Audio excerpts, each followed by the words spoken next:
Hello and welcome everyone to Your Career in High Gear. We are talking today about redefining leadership for women in entertainment, presented by NAB Show. I am Amy DeLouise, the founder of Gals in Gear, and I'm here to moderate this fabulous panel for you today. And we have been partnering with NAB Show for many years to amplify and support women in our industry and really in leadership positions across our industry. In fact, we have a little sizzle for you, so let's take a look. Women leaders can be great leaders. I think the key is visibility. Mentorship is really important. We promote women who are already in the industry, and we help bring up the next generation of women who are storytellers, content creators, and leaders. Hashtag Gals in Gear has been really incredible because we are able to connect with other women who are in tech and media and filmmaking through that hashtag. There are women in tech. You can do it too.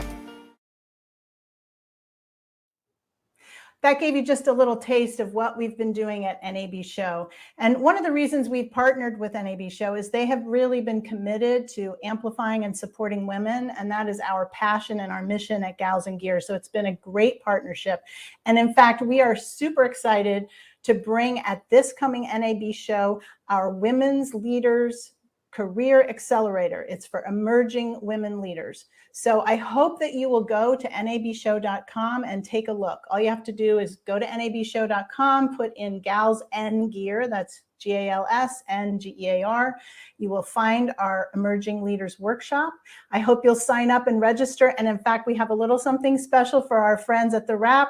So if you put in Wrap Gal, when you register, you're going to get a swag bag when you sign up. So, or at least when you show up. And who doesn't love a little bit of swag? Okay, I want to move right away to our fabulous panel. And get you focused on leadership, which is our topic today. And we're going to meet some amazing industry leaders. And I am going to talk super fast because these women are so amazing. I could just spend the whole show just talking about them, but you're going to want to hear from them. So first, I want to introduce Brit DeLillo. Brit is a first assistant editor. She is currently working at Marvel. And if you've ever worked in post in our industry, you know that working your way up is no small feat. And to be tapped into the Marvel world is even better. So that is fantastic, Brit. And before that, she worked her way up as an assistant editor on projects like Once Upon a Time in Hollywood and Harley Quinn, Birds of Prey, fabulous. And she just got her first feature editor credit, you go girl, on King Knight, the Richard Bates Jr. new film, which stars Matthew Gray Gubler, for those of you, which stars Matthew Gray Gubler, for all you Criminal Minds fans. She's a member of Motion Pictures Editor Guild Local 700, and her software specialties include, and I am in no way listing the entire group, Avid Media Composer, Adobe Premiere Pro, and the entire Adobe suite of editing and graphics tools, Final Cut Pro, DaVinci Resolve, and Cinema 4D. Welcome, Brit. Thank you. Thank you for having me. Absolutely. Next, we have entrepreneur and Tony-nominated actress Shalita Grant. I know you recognize her from her 4 years as Sonia Percy on NCIS New Orleans, or maybe from her amazing gripping role in that PBS drama Mercy Street, which I absolutely loved. And now she is lighting up the screen again in season 3 of the Netflix thriller You. So that's very exciting, Shalita. But apparently that's not enough for her to do because she's also an entrepreneur. She has long been an advocate for proper hair care on set. And in 2019, she founded For Natural Hair Care, that's FOUR, to help women with type 4 hair be their most fabulous. And I know she's going to tell you a little more about that in a minute. Welcome, Shalita. Thank you. And finally, we're also excited to have joining us DeShuna Spencer. She is the CEO of kweliTV, a streaming platform celebrating global Black stories and amplifying storytellers of African descent, which is really, I'm just so thrilled about this. She is a former radio host and producer of the Empower Hour in my local Washington, D.C. market on the renowned WPFW radio station. She won a first place at the Harvard Business School African Business Conference pitch competition. If you've ever done any one of those pitch competitions, it's terrifying. So it's like so impressive. And she was recently named the Innovation and Inclusion Social Entrepreneur of the Year by Digital Diversity Network. So welcome, DeShuna. Thanks for having me. Wow, ladies, just wow, right? I mean, we could just stop right there, but I bet you want to hear from them. So lightning round first, short answers. Let's just hear from each one of you, starting with you, DeShuna. What are you working on right now that makes you happy? Amplifying Black stories. I mean, that's, I eat, sleep, drink it every single day. And right now we work with over 430 filmmakers across the globe. And it just keeps me up, I get so excited to be working with them and to be able to have a platform that can celebrate the work that they're doing, and also not just celebrate it, but they can actually make money off of it, which is also an issue a lot of times for content creators. So that's what I'm working on right now, and I'm going to be working on it for unforeseeable future. That is fantastic. When did the platform launch? So we launched out of beta in 2017. So it's been a couple of years since we've been in business. Fantastic. All right, Brit, how about you? I know you can't tell us any plot points or anything that anybody really wants to know about the Marvel Universe, but tell us what you're doing now that makes you happy. Right now I'm working on The Marvels, which is being directed by Nia DaCosta, who just came out with Candyman, I think a week or two ago. And I'm working on that as Evan Schiff's first assistant editor, which I've worked with Evan before, and it's always an honor and a privilege. And yeah, I mean, and also seeing the film I edited, King Knight, premiering at a bunch of festivals and seeing the reactions to that has been really special. I'll bet it has. I bet it's just something, it's like a birth, Yeah, it's like you're letting your kid go to college, and you just got to see what happens, how it works. Fantastic. I just did that, send a kid to college. Don't get me started. I'll start crying. Okay, over to you, Shalita. What makes you happy in your world right now? Right now, outside of 4 Naturals, we are currently pre-launch. What is bringing me happiness and also a sense of resiliency and like inner love is my pole dancing. So I do a non-traditional workout. In my 20s, I lifted weights and I was even a personal trainer. But when I turned 30, I couldn't lift another weight to save my life. I was like, this is so boring. So I ventured into the world of pole dancing, and now I'm in Puebla, Mexico, and pole dance is everywhere. And so right now I found a studio that I am going to solo time, picking music that I love and working on my style of pole, which is Russian exotic, which incorporates ballet and some break dance, as well as traditional forms of pole. So that is bringing me joy. Wow, that's amazing. Nice. I'm going to have to introduce you offline to one of the editors we work with who actually does the spinning stuff that comes down. The spin pole Yeah. is full Anyway, of it. Yes. it's like a whole thing. Yes. I'm very impressed. I know your abs are like abs of steel. I am a weightlifter, so I actually find that like repetitiveness like works for my brain to work out the kinks. But I am so in awe of pole dancing. It's incredibly strength building. Unbelievable. It really is. That's so cool. So, all right. So I have a question that is about mentoring, because I know that you mentioned briefly, Brit, you've had a mentor you're working with right now.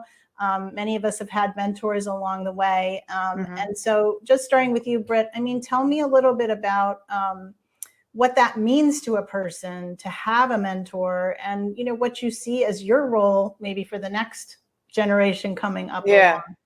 I think first, it's interesting because I always hear the word mentor, and when I think about it, it's never this traditional, like someone sits you down and is like, all right, I'm going to be your mentor. Get ready.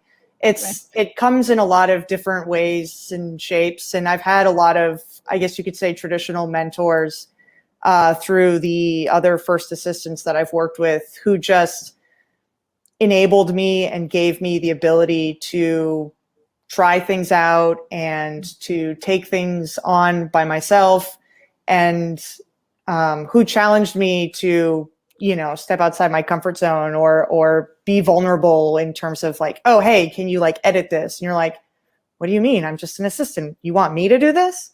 But that in itself is sort of a really interesting way of mentoring, to just build somebody's confidence up. Right. In terms of the next generation, every time I get an email from somebody or a LinkedIn post or something, I try to respond and open up a channel of communication, like whatever that person may need, whether it's getting in the union or advice on breaking into the industry or how do I network better. Like I am trying to be as open a book as possible, especially for women, because I think, breaking into this industry was one of the hardest things I've ever had to do. So if I can be that, like that little extra, like cheerleader in somebody's court, like 100% I'm going to do it. Right. And you make a good point, because there is this integral connection between networking and mentoring. I think people often picture networking as like, throwing your business card out at 1,000 different people, which it really isn't. It's about this very personal relationship building. And those relationships lead to other things that you might never have figured out. When you first made that relationship with that person, it's not such a direct one-to-one. I can trace my first break in feature films back like 5 or 6 people in terms of like, I did a project for them, which led to a project for them, and then so on and so forth until I got my first big opportunity in filmmaking. Right. Right. What about you, Shalita? Have you had a mentor or somebody that you have mentored, and how has that worked for you? Absolutely. So expanding my identity from actress to entrepreneur was a big deal. I'm a Juilliard grad, and at Juilliard, we were taught to be like directorless actors, meaning you take full responsibility for every breath that you take on screen, right? And so working with the director is really working with them, like always having something to offer and not necessarily needing to be like crafted every moment. That being said, I'm used to someone telling me what to do, someone being on the outside of me and saying like, yay or no. So when I, took that big step to say, hey, I solved my own problems and now I want to give this to the masses. I want to focus on my community and healing the issues that we're having.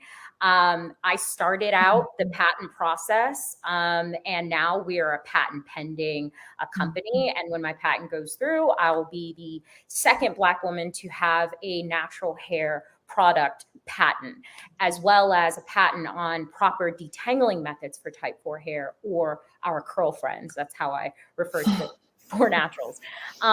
However, pandemic happened, and baby, I had the 4 Naturals hair spa going, and I was pouring into women, one woman at a time. And when the pandemic happened, I realized that a salon business, I had to accelerate the business model and go direct to consumer. And so I was lost, honestly lost. And that's part of the process, is being lost and finding yourself, right? And what I found was I needed a mentor. I needed a business coach. And so I did a lot of research, and I came on this man, Dave Labowitz, who has been coaching me from B to C to, I'm currently pre-launch, and we are looking to launch this fall.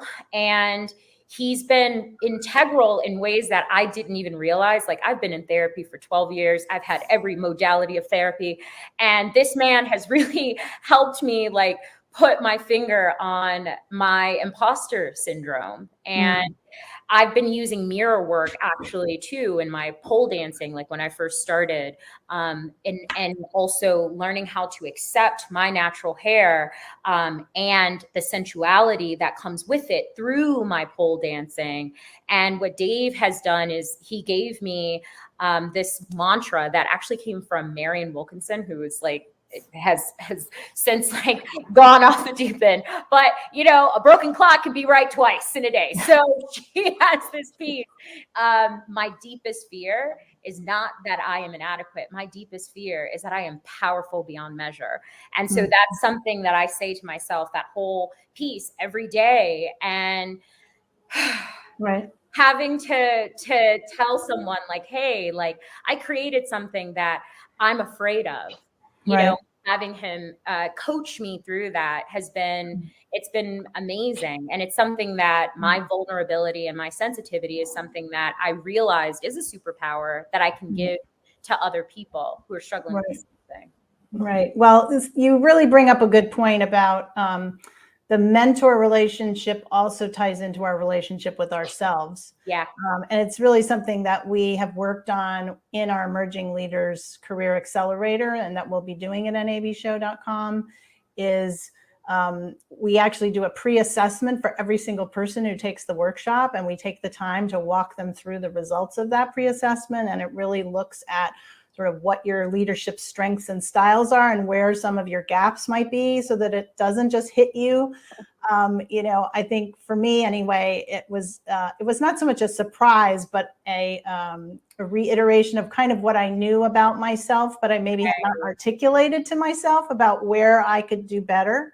Right. And so, I think that sort of self-mentoring is also really empowering and important for women as we emerge as leaders in our own right. I want to throw it to you, DeShuna, because I know you have made a huge transformation as well, putting out this platform. Yeah, so I remember always wanting mentors, and when you're starting out trying to build something, like how do you find a mentor? That was always like the hardest thing for me. And for those who are watching and trying to figure out, that sounds great, you found mentors, but for some of us, it can be really difficult. And I just really start to stop focusing on like reaching out to a lot of people. Like I did that initially, like I would reach out to people, and then they may send like one message via LinkedIn and get back to me. But then I started to, like what you mentioned, Amy, like building those relationships at networking events where you meet people. You're not asking to marry you to be your mentor day one. You just start the conversation. Right. And those have been the more fruitful mentorships where it just kind of started organically, almost like you're dating someone, and then all of a sudden, bam, they're giving you this really great insight. And so that's been my new approach to finding mentors. And even when people approach me, I'm always like an open book. I want to help so many people, but as you get busy, you can't help everyone. And so I do tell people, like, let's just start with conversations, because sometimes, I may not be the right fit for you. You may just see my title and assume that I can help you, but I may say after a few conversations, actually, my friend who has this platform, she actually may be a better fit for you. And so I always tell people to take their time when finding the right mentor, because but once you find the right person, like, it's amazing. I found a really good mentor through a program that I was in, and my background is not in film and television. My background is in journalism. I was a journalist by trade. I was a writer, and I hosted my radio show, and then transitioning to a streaming service. I didn't know the first thing about it. And you talk about initially, I was my own mentor, like Googling and just trying to find everything that I could about this industry.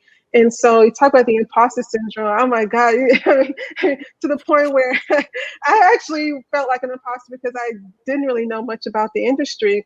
And when trying to reach out to potential mentors, they're like, who are you? Like, in a way, because I didn't have any pedigree. And so from there, I said, okay, let me just start going to events. Let me start meeting people. And then the right people will make the right connection. And it's been really helpful for me. It really helped me steer myself in the right direction, from even like taglines or our slogans, just bouncing ideas off of to mentors have been super helpful, or making that connection for distribution and other things that you need in order for your business to grow.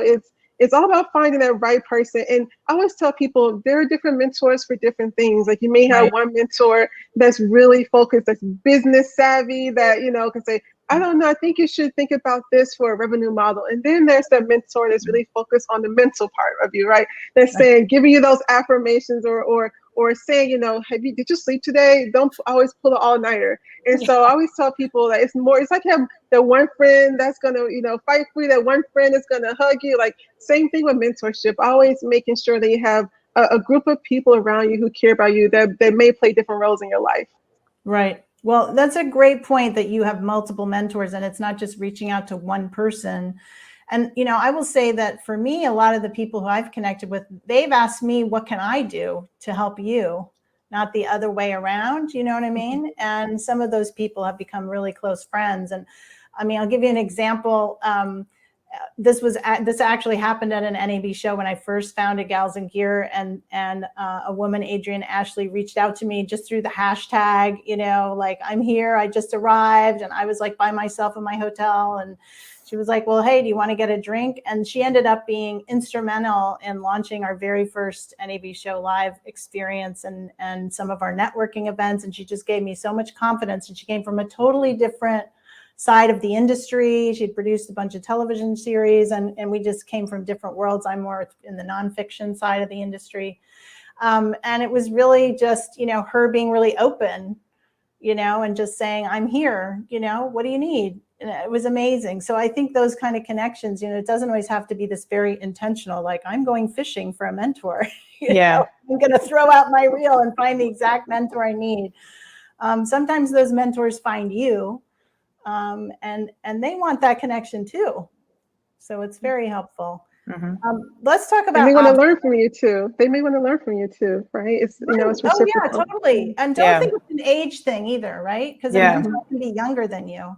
Yeah, I have these two women, much older women than me, who I worked with. We have like a running group chat, and every once in a while someone will be like, I'm having such a hard day, or someone will ask like a technical question like, Brit, you young kid, like, how do I do this? Or I'll ask a question about like, hey, I'm doing my deal for my next movie. Like, do you have any information about what I should ask for in my deal memo or whatever?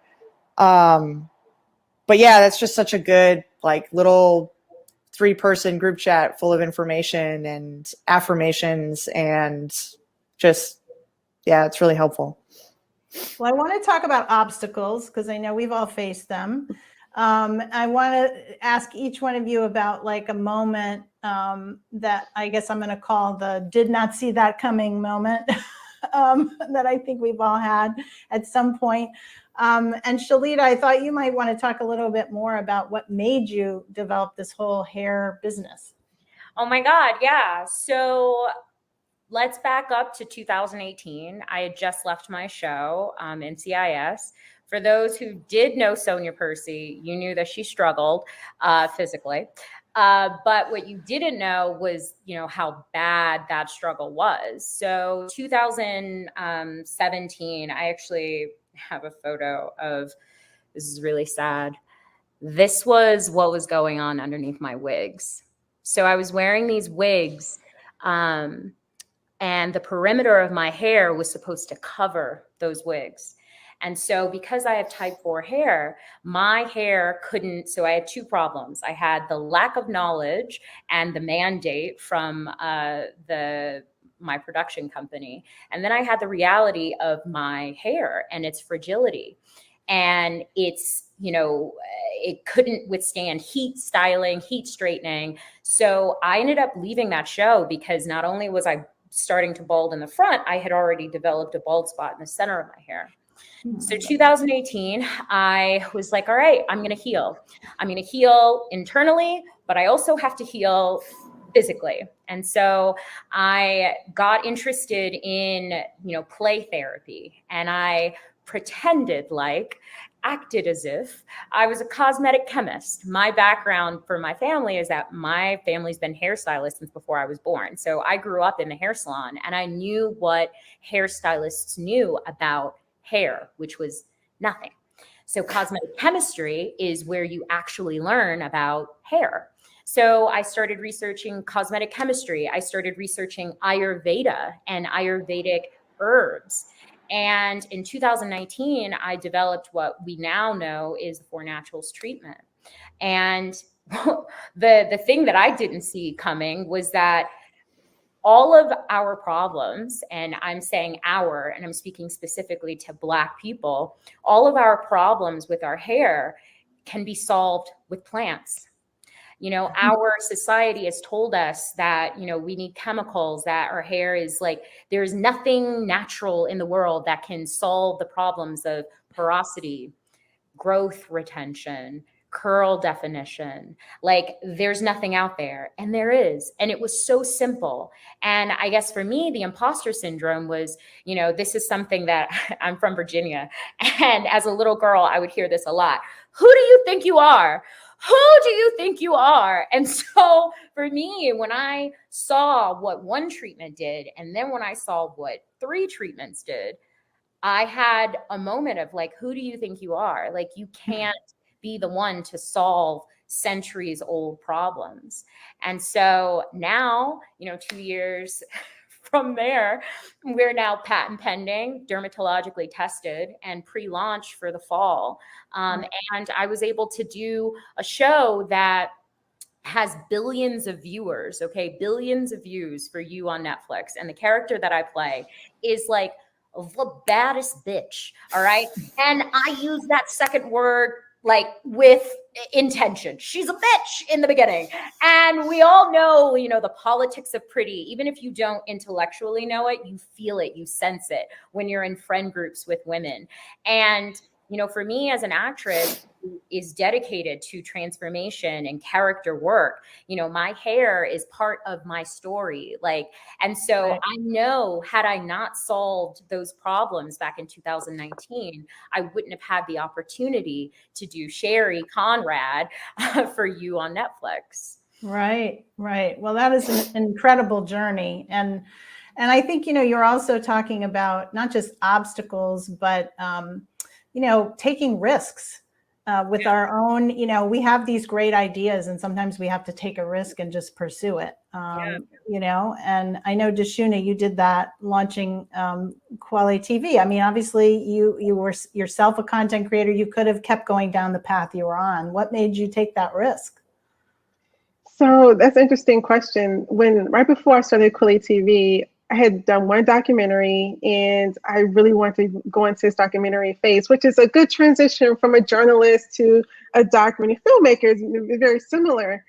And I did my documentary was at a film festival. And when I was at this festival, it's a local festival in the DC area, I was like the only Black person there. And I was like, what is going on? And that's when I started to really see the disparity, especially for Black creators, getting their work seen once they finish their film festival run, even getting into film festivals sometimes. And I made the decision, like, do I want to continue to create content, or I had this idea for kweliTV, do I want to pursue that and then create a space for more people, not just me? And I made the decision to create the company. Now, again, talking about imposter syndrome, not knowing anything about the industry, I did one little baby documentary. I was not a distributor. I did not work at a festival. I didn't work in Hollywood. I'm not well connected at all. And you talk about, am I worthy, right? I so feel that, because there are so many people who are more connected than me who could may create something like this, right? And like, well, who am I to create this? I'm a nobody or something like that. These are things I would tell myself, actually. And so, but I'm also a consumer of content. And I said, well, why not me? Like, I know I want to see, I know what's missing in the industry.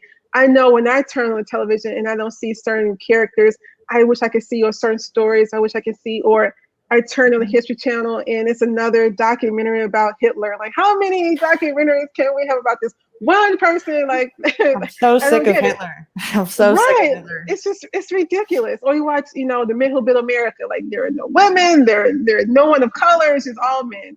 And so I wanted to change the narrative and say, well, I know what I'm missing and what I want to see. I'm just going to build on that. And that's pretty much how I got started. Now, obstacles, so many. Not having money to start, number one. The challenges that I would say, women in general, I think only receive like 2.3% of investment dollars. But for Black women, it's like 0.2%.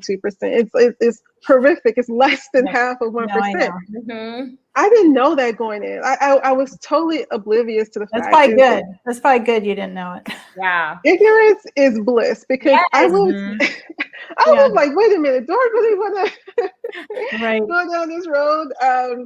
And so, not knowing that, I just kind of put, everything into the company, and we started with customers right away, and people were loving the content.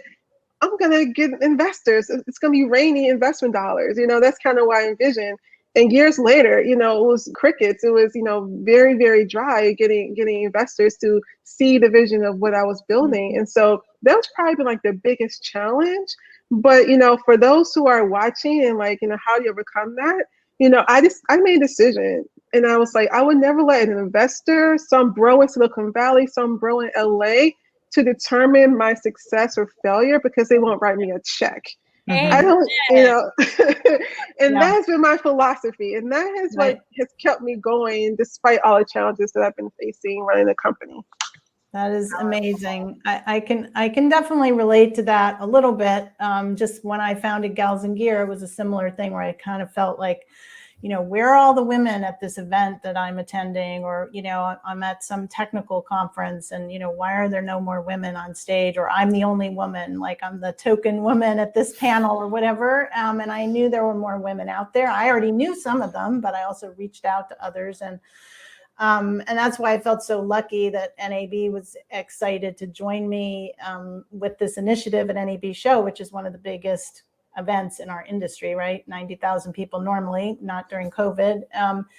And so, you know, I remember thinking, you know, there's no line at the ladies' room, and that's actually a problem that I want to solve. I want more women to be in this line with me, you know? So I think sometimes just going from your own experience and just going for it is what we sometimes have to do.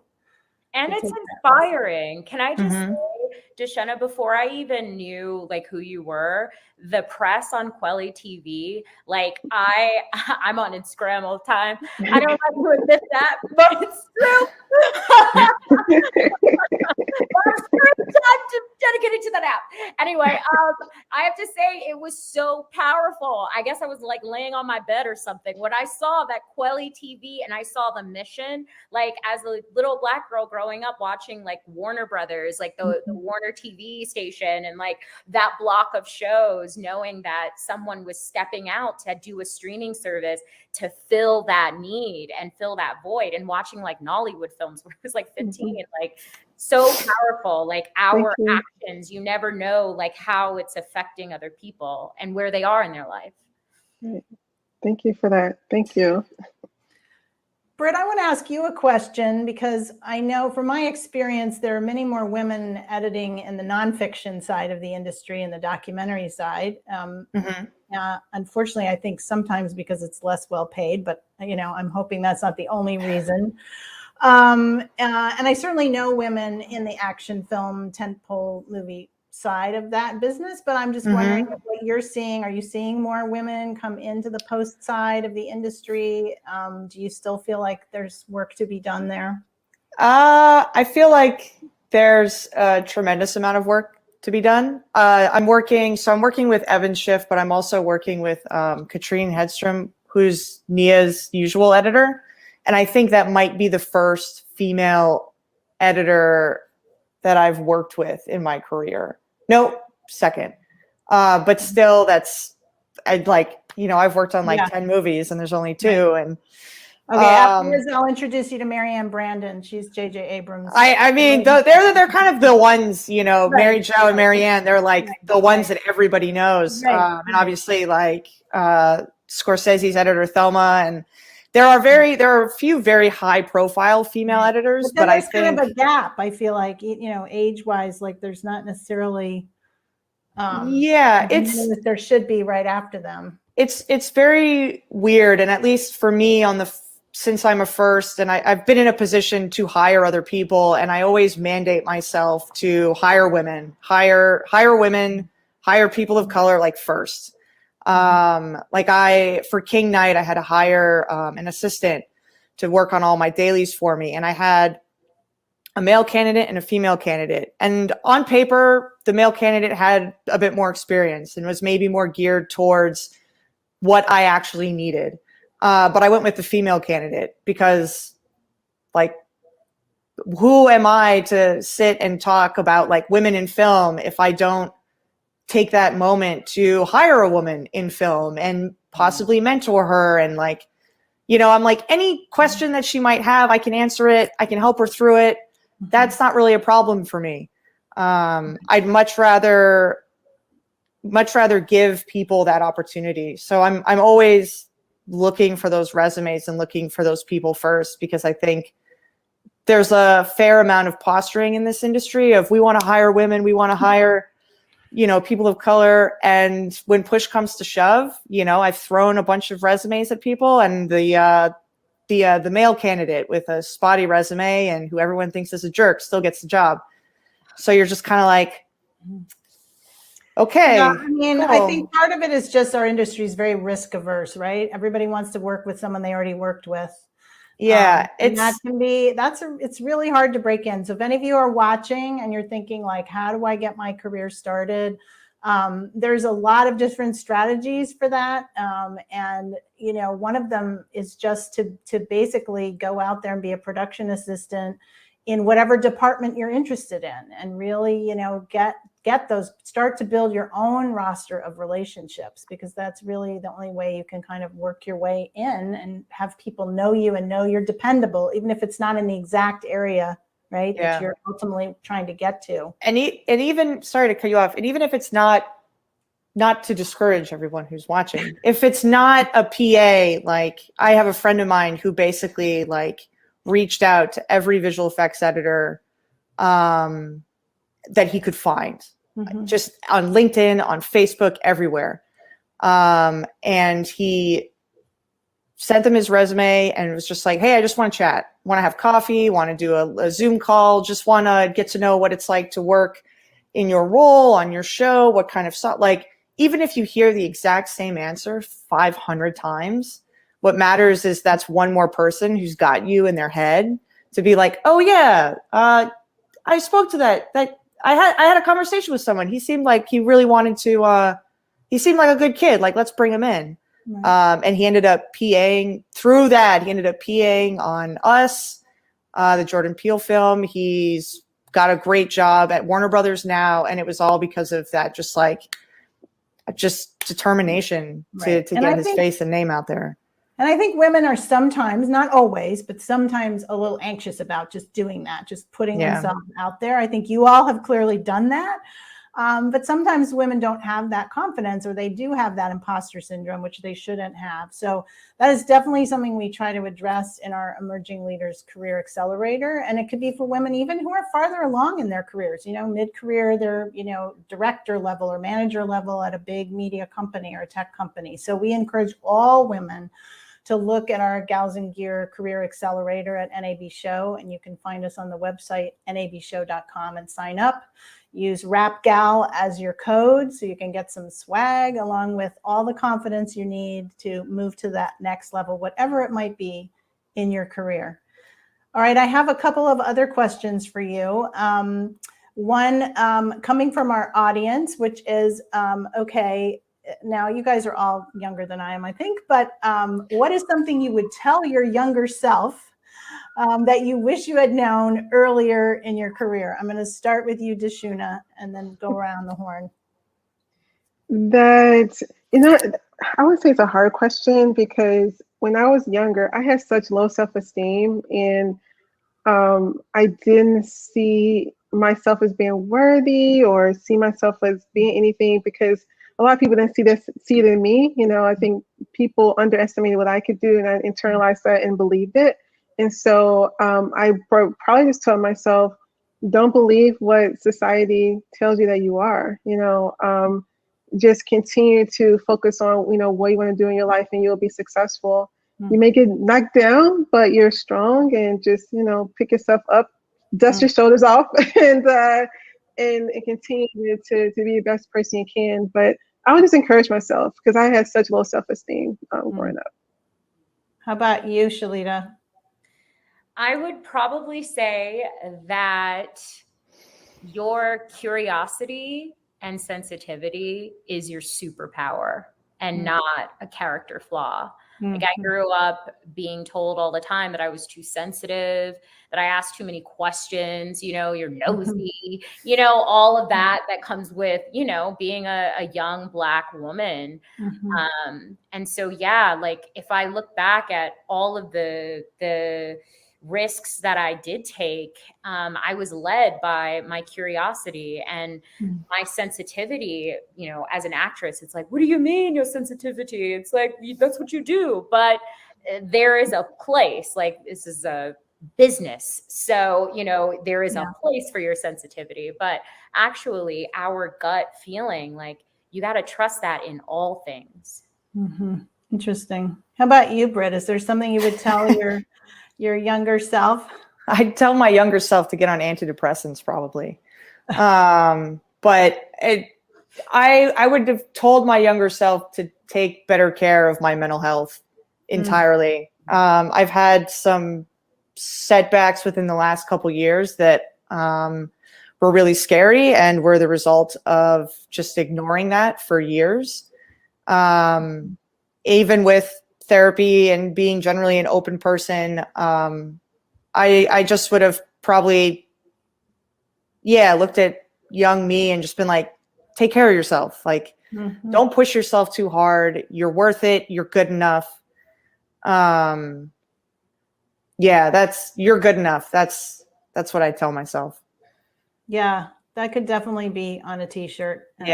I feel emotional just thinking about it. Yeah. It's really at like such a core of being. Self-care is a really important theme. And I think we've seen this in COVID, right? Where so many millions of women have lost their jobs and they're caretakers and they're trying to manage, you know, kids doing online school in one room and grandma having a problem in the other room and, you know, and we put so much pressure on ourselves. I know that I do that. And if I don't get to the gym, I just feel like I'm sort of losing a piece of myself because I don't get that refocused time. I mean, whatever it is that you do that refocuses you.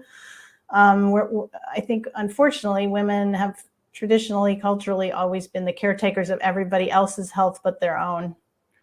And I'm definitely feeling that too. So I think that's a really important point that you bring up, Brit. Mental health is tied to physical health in every possible way. Yeah.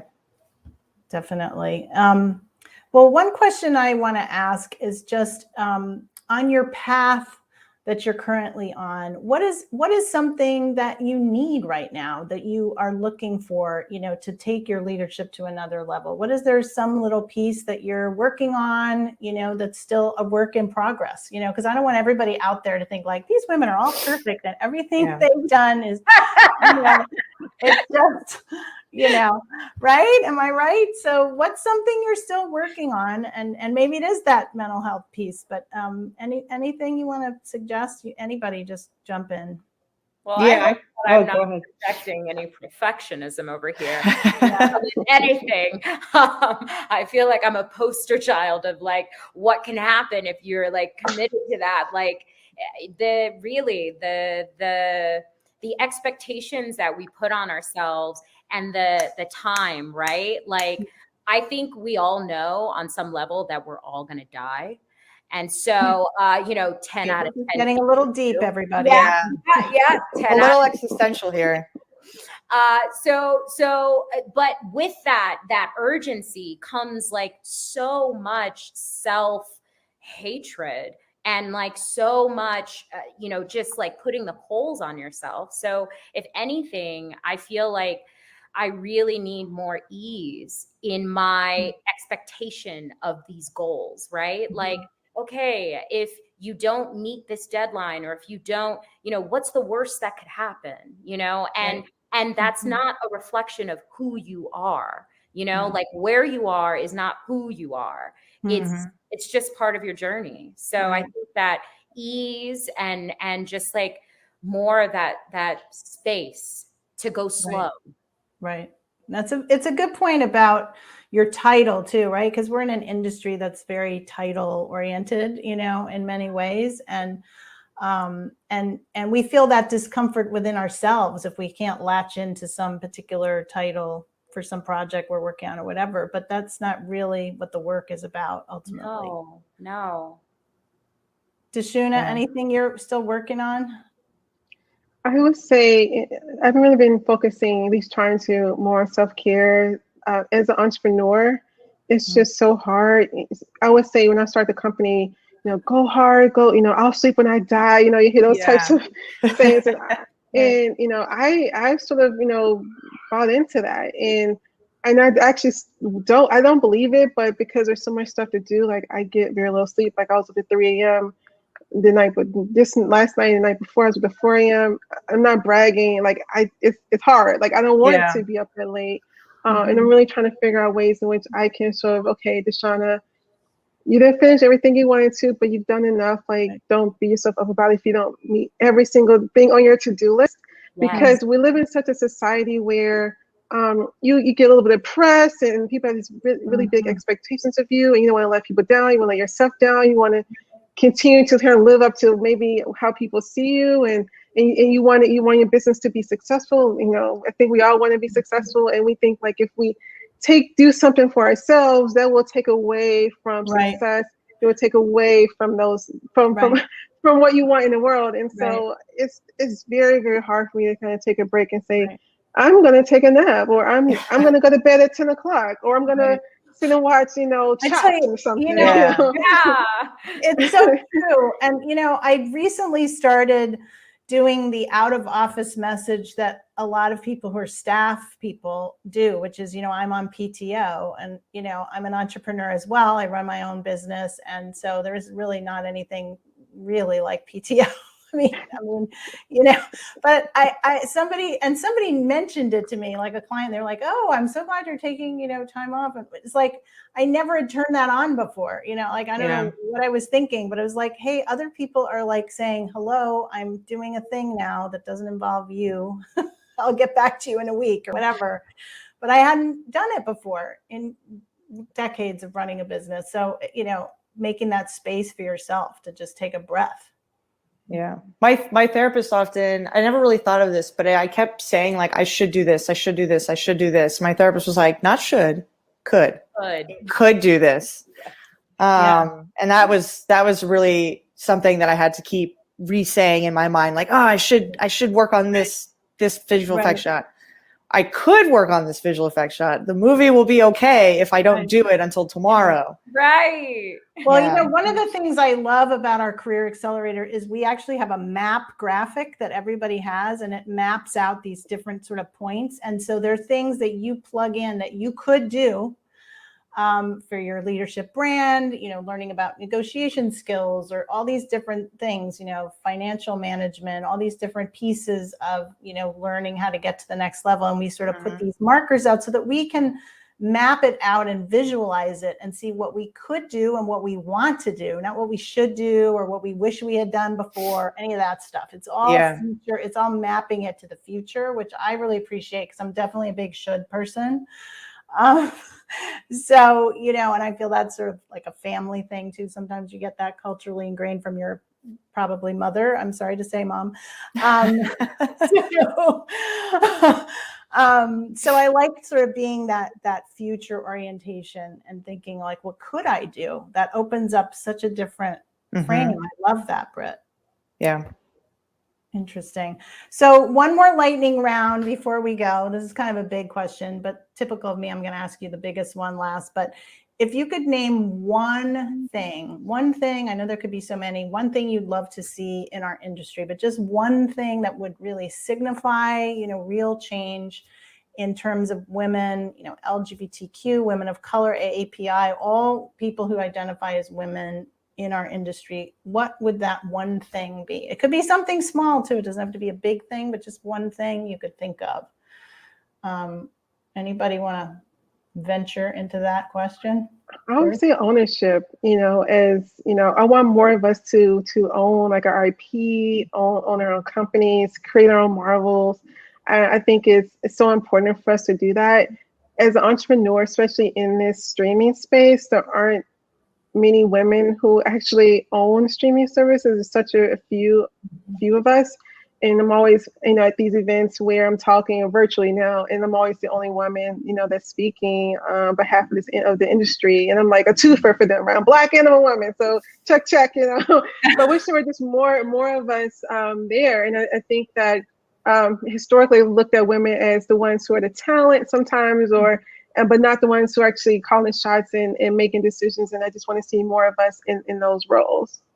Yeah, I think for me, so Birds of Prey was the first time I worked on a movie and I could sit at a table, whether it was for work or conference room or dinner or whatever, and there was complete gender parity to the point where women outnumbered men in the room sometimes. And I didn't really, it wasn't one of those things that I picked up on immediately, but as time went on that movie, I would like sit and I'd count.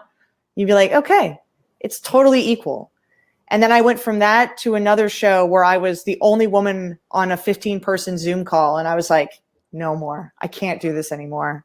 This like, if I could just see gender parity or just, yeah, if I could see that as the average, that's the rule.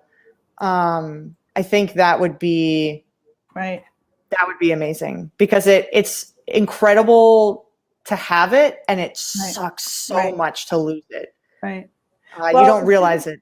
There's actually a conference, I can't remember which one right now, that actually is putting that stipulation, in for all of its panels. And, I don't think it's in our industry. I was reading about it in another publication, but, often when people will say, well, I asked a woman and she couldn't speak.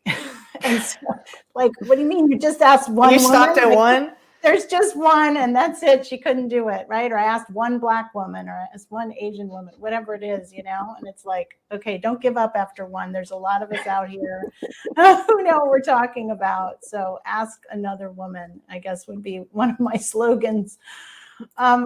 What about you? Anybody else have something that they would love to see? Shalita, I see you. I would love to see the hair unions in my first industry do something that the cosmetology board has not and will not do, which is to adopt, teach, and train textured hair care education.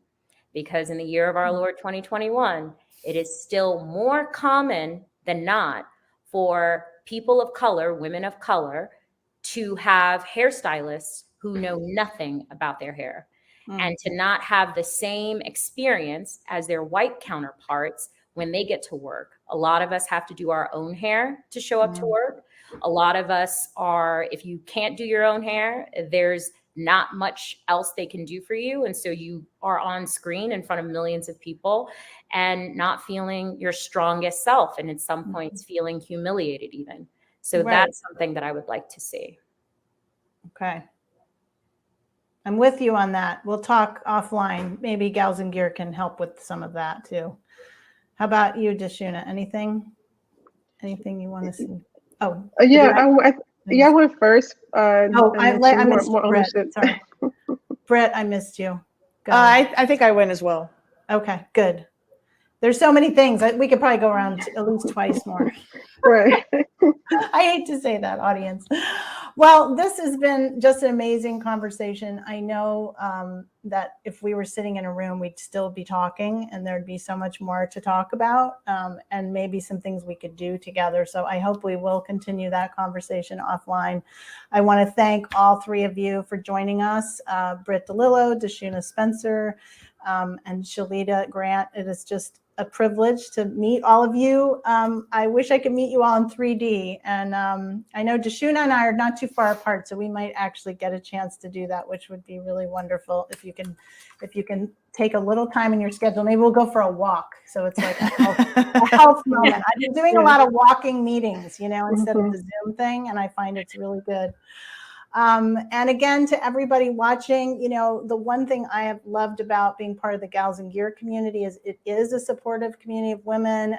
We've engaged across every single segment of the industry, behind the camera, in front of it, streaming, live events, film, television, documentary, actors, production, post, you name it. So I hope you will get involved with us at galsandgear.tv. And I hope you will come out to NAB Show. You just go to nabshow.com, look for us, Gals and Gear. We'll be there. Please sign up for our leadership seminar. I think it's going to really change your life. And I enjoyed this time with everybody. Thanks for joining us. today on The Wrap. Thank you. Thank you.